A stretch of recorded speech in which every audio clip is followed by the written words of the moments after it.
12,000 years ago, there were no cities, no writing, no kings, and no money.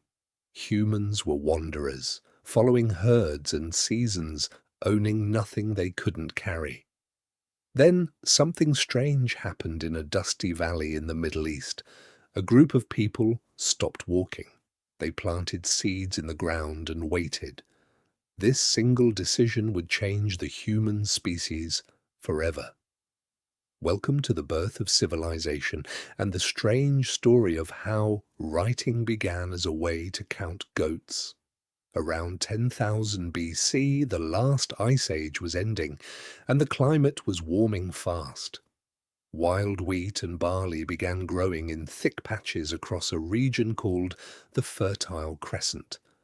This land stretched from modern Iraq through Syria into Turkey and down to Egypt. For the first time, food was abundant enough that people didn't need to chase it. Hunter-gatherers began staying in one place for weeks, then months, then years. Some groups never left again. This shift is known today as the Neolithic Revolution. It was not a single event, but a slow, accidental transformation that took centuries. One of the earliest known settlements was Göbekli Tepe in modern Turkey. Built around 9,600 BC, it predates farming villages and even pottery.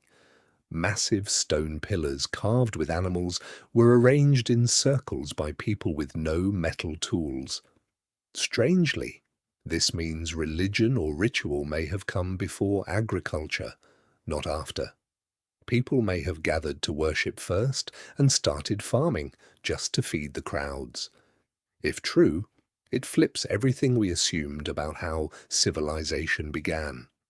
As farming spread, villages grew larger and stranger. Around 7,400 BC, a settlement called Çatalhöyük rose in central Turkey. It housed up to 8,000 people, tightly packed together. There were no streets between the houses, homes were built wall to wall, and people walked across rooftops to get around. To enter your home, you climbed down a ladder through a hole in the ceiling. The dead were buried beneath the floors, right under where families slept and ate. Çatalhöyük had no obvious rulers, no temples, and no clear social hierarchy. It was one of humanity's first experiments in living shoulder to shoulder with strangers, but the true birthplace of cities lay further south and east, in Mesopotamia. The name means land between two rivers, the Tigris and the Euphrates. Around 4,500 BC, a people called the Sumerians settled this region. The rivers flooded yearly, leaving behind rich, fertile soil. With irrigation canals, farmers could grow far more food than they needed. Surplus food meant something revolutionary. Not everyone had to farm anymore. Some people became potters, weavers, priests, soldiers, and rulers instead. This division of labor is the true engine behind every city that followed. By 4000 BC, the Sumerian city of Uruk had grown enormous. At its peak, it may have held over 50,000 people. Uruk had massive temples, organized streets, and surrounding walls for defense. It is considered by many historians to be the first true city in human history. But Uruk faced a problem no village had ever faced before. How do you keep track of grain, livestock, taxes, and trade across thousands of people? Memory was no longer enough. A new invention was about to be born, not for poetry, not for stories, but for counting sheep. Sumerian accountants began pressing small clay tokens into wet clay tablets. Each shape represented a quantity. So many jars of oil, so many goats, so many baskets of grain. Over time, these symbols became simplified, faster to draw, and more abstract. Around 3,400 BC, scribes started using a reed stylus to press wedge-shaped marks into clay. This system became known as cuneiform, from the Latin word for wedge. It is the oldest writing system known to history. The very first written sentences were not myths or laws, they were inventory lists, receipts for beer, bread, and barley. Writing was originally a tool of bureaucracy, not literature. Only a small class of trained scribes could read or write it. Becoming a scribe required years of brutal schooling, copying the same symbols thousands of times.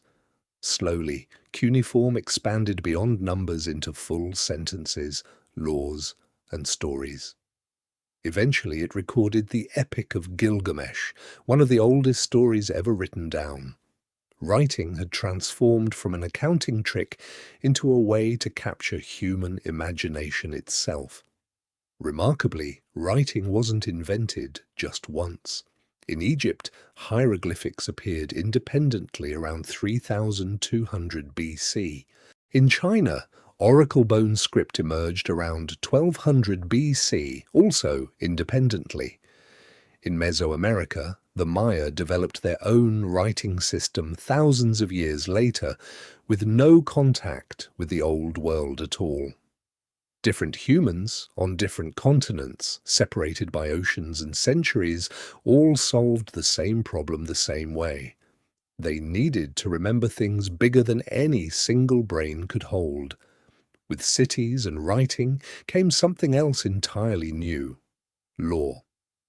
Around 1750 BC, the Babylonian king Hammurabi carved 282 laws into a massive stone pillar. The laws covered theft, marriage, debt, and punishment, applying to an entire kingdom at once. For the first time, justice wasn't decided by a chief's mood or a tribe's tradition. It was written down, fixed, and the same for everyone who could read it. Cities, writing, and law created a chain reaction. Trade expanded because contracts could be recorded and enforced. Religion expanded because myths could be preserved exactly, generation after generation. Power expanded because kings could issue orders across distances no voice could travel. Everything that followed, empires, religions, science, even the video you're watching right now, traces back to a few farmers who decided not to walk away. It started with a handful of wild wheat seeds in a warming valley. It became permanent homes, then crowded cities, then clay tablets recording goats and grain. And from those humble grain receipts came every book, every law, and every story ever written. Civilization didn't begin with a grand plan. It began with someone simply refusing to be hungry again.